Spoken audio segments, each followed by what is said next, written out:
ત્યાં એટલે શાંત છે, શાંત છે.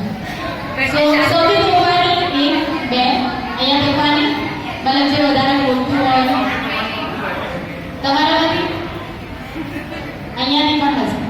ઓકે, સો નાનું કરવાનું શું છે? તમે જોઈ શકો છો અહીંયા છે કે ટેબલ ઉપર 5 બોટલ પડી છે જેમાં પાણી ભરેલું છે. સો જે તોફાની છે એમને આજે શાંત થોડાક કરવાના છે. બોટલથી પાણી પીવડાવવાનું છે. જે સૌથી પહેલા આખી બોટલ કમ્પ્લીટ કરશે એ રહેશે આપણા જોડે.